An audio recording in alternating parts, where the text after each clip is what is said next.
para 34 semanas. ¿Sí?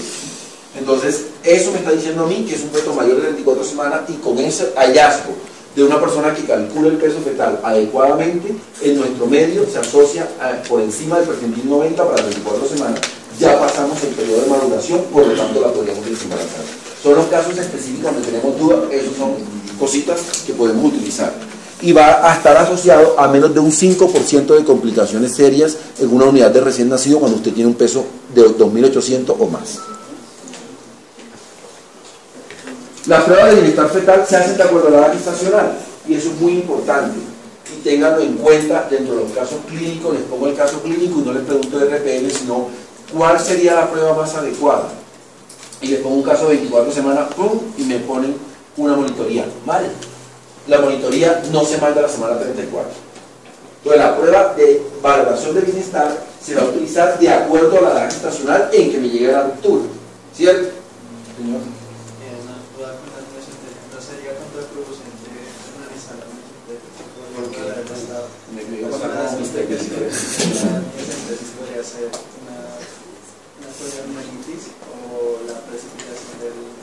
Digamos que no precipita, pero es riesgo-beneficio en ese caso específico.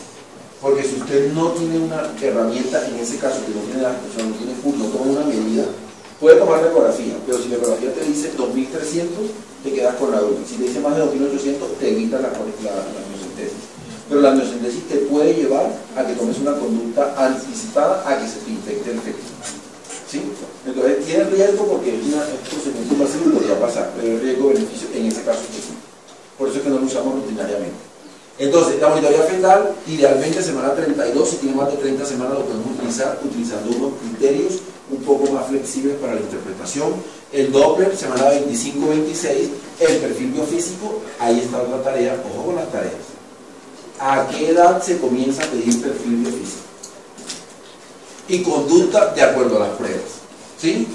Entonces, si me muestra pruebas de bienestar fetal que no son adecuadas, no me voy a encarnizar con un manejo expectante en un feto que está comprometido.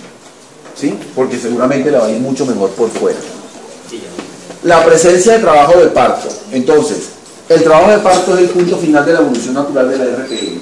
Si yo tengo un trabajo de parto con RPM, siempre tengo que pensar, porque el trabajo de parto va a presentarse dependiendo de la edad gestacional. Entre más cercano al término, menos tiempo va a transcurrir para el inicio del trabajo de parto. Pero si a mí me llega una paciente con ruptura, manejo semana mayor a semana 34 a la semana 34-35. Como ya pasó la semana 34, no se beneficia porque hay una duración. Entonces uno tiene un rango más o menos de 2 a 3 días para actuar y terminar el embarazo. El 70% de estas pacientes van a tener trabajo de parto en 24 horas y el 90% en 72 horas, y esto es lo que trata de explicar y sostener la afirmación anterior. ¿Sí? Usted tiene un tiempo para que la paciente arranque, bien sea con oxitocina o en forma espontánea, para arrancar cuando es mayor a la semana 34. De hecho, en 24 horas, una paciente que tiene 34 o 5 semanas ya está arrancando sola. ¿Sí? O sea, la naturaleza es algo. Cesárea en estos casos solamente si tiene una indicación obstétrica. Pero no me pongan que la indicación es la RPM, eso no es indicación necesaria. Que estaba con RPM hipodálico, eso sí es indicación necesaria. RPM transverso, eso sí es indicación necesaria. 5 cesáreas anteriores y RPM 34.5, eso es indicación necesaria. Porque la pregunta puede ser, ¿cuál es la indicación de cesárea de esta paciente? Y ahí comienzan a confundirse. El examen no se puede dejar confundir. Es para personas inteligentes. Por eso yo no soy capaz de responder ese examen. Uso profiláctico, ojo, del estreptococo beta-hemolítico del grupo B. Hay que utilizar antibiótico en esta paciente. Apenas que tenga RPM, hay que utilizarlo si tiene un tamizaje positivo. Cuando tiene un recién nacido que ha sido afectado por una sepsis neonatal por estreptococo, también. Cuando está colonizado 6 semanas previo al parto, también. Membrana rota por 16 a 18 horas, también. Y fiebre mayor a 38 grados durante el parto son las indicaciones de uso del antibiótico. ¿Sí?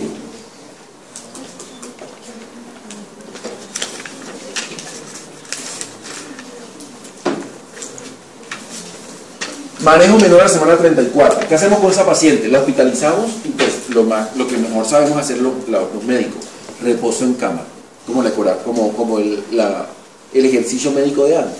El reposo mejora. Mentira. ¿Por qué la paciente está en reposo en cama? Porque la paciente tiene una salida permanente de líquido, necesita uno monitorizarla, ¿sí? Necesita disminuirle la actividad para que el parto no arranque. Entonces casi siempre la hacemos hasta baño en cama, ¿sí? A esas pacientes, que ya no lo utilizamos. Apósito estéril en periné para monitorizar y mirar la característica del líquido. El líquido al principio es claro. Si el líquido cambia a un líquido meconiado a un líquido purulento fétido, tiene una corionitis. Y se nos olvida eso. Se nos olvida ver, o sea, la clínica se ha perdido. Control de signos maternos cada 6 a 8 horas. Si a mí me llega una paciente con ruptura prematura de membrana con 30 semanas y tiene 140 de frecuencia cardíaca, ya hace rato que se bajó del Transmilenio, pues la paciente tiene una taquicardia. Entonces, esa taquicardia puede ser la respuesta a una infección fetal que ya tiene una infección materna. Entonces, la curva de la frecuencia cardíaca fetal y la curva de la frecuencia cardíaca materna nos está hablando de corionitis. Evaluación periódica de la infección con laboratorio. Le pedimos un cuadro hemático diario por medio, si la dejamos en manejo expectante porque estaba por debajo de la semana 34. Le pedimos una PCR que como valor aislado no nos sirve, pero el aumento progresivo sí nos sirve. Entonces la señora llegó con 8 o 9 de PCR con un valor normal menor de 6, pero al día siguiente va en 15, al día siguiente va en 35. Esa paciente se está infectando y la PCR tiene una ventaja en RPM, y es que se adelanta a la infección clínica franca. Entonces cuando ustedes van a tomar una decisión, dicen, hay que detener el embarazo. ¿Por qué? Porque la PCR va en aumento. No tiene que estar esperando a la señora séptica con presiones arteriales medias por debajo de 65, premortem, no. Oye, te estás demorando un poco en tomar la conducta. ¿Sí? Enfatizar en los signos vitales, la dinámica uterina que ya se las mencioné, la hipersensibilidad uterina que se las mencioné y el color de la amniorrea. Eso puede cambiar de una amniorrea clara a una amniorrea color pus. El color pus no existe, pero ustedes entienden. Interrupción del embarazo. ¿Cuándo debo detener el embarazo? Muerte fetal, obvio. ¿Sí? ¿Se me puede morir un niño con RPM? Sí, por varias causas. Por la sepsis, que no me di cuenta, por un desprendimiento prematuro de placenta normoincéntrica, y ahí tengo que desembarazar. Edad confirmada mayor de 35 semanas no tiene indicación. Incluso casi que les podría decir que mayor de 34 no tiene indicación de manejo expectante, porque el feto está maduro. Hacemos manejo expectante entre 24 y 34. Corionitis clínica, ya se lo había mencionado. Confirmación bioquímica de madurez pulmonar, que ya se las mencioné, y que no se recomienda esa confirmación bioquímica en fetos menores de 32 semanas, porque la mayoría están inmaduros. Entonces siempre es en fetos mayores de 32. ¿Sí? Infección intramniótica demostrada en fetos de 31 a 32 semanas. Si usted tiene una infección intramniótica que se la mencioné en semana 31-32, o sea, colonización del líquido amniótico, debería interrumpir. Si tiene entre 30 a la semana 30, es donde nosotros podemos hacer el uso del manejo de antibiótico. Deterioro de la unidad fetoplacentaria y metorragia que sugieran desprendimiento de placenta. Dentro del manejo expectante hay dos cosas, además del reposo, de la monitorización, de lo que he mencionado, es el uso de antibióticos, que ya lo han visto. ¿Qué hay de nuevo para el uso de antibióticos? Nada.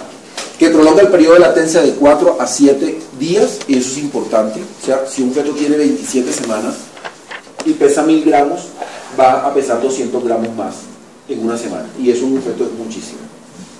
Disminuye la morbilidad infecciosa materna. Ese es otro de los objetivos por los cuales, o sea, hay menos riesgo de infección materna cuando yo uso antibiótico en ese manejo expectante en un periodo que va más o menos de 7 a 10 días para estar hospitalizada, que es corioamnionitis, y el endometritis puerperal está disminuido. Disminuye el distrés respiratorio fetal, o sea, los fetos que usted les pone antibióticos tienen menos síndrome de dificultad del recién nacido, tienen menos sepsis neonatal, menos neumonía, menos hemorragia intraventricular y menos enterocolitis necrotizante.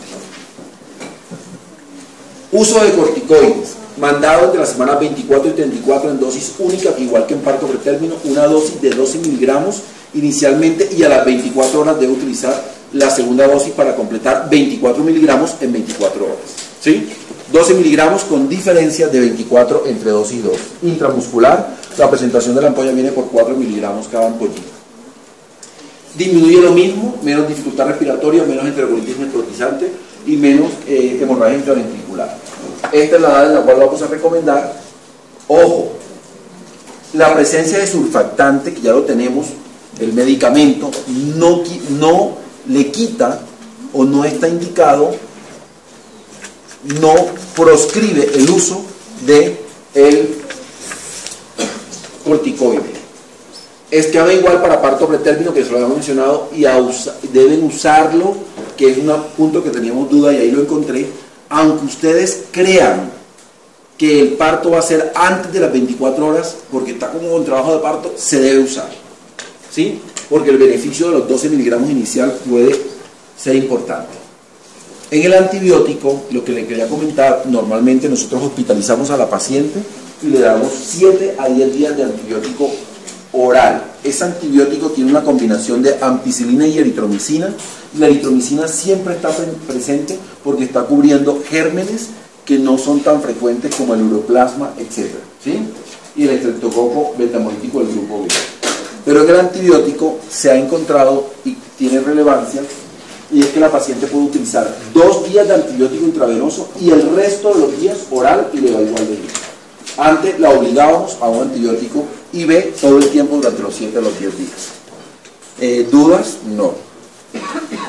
La doctora Manuel Vida está ahí ya, mire, 9:59.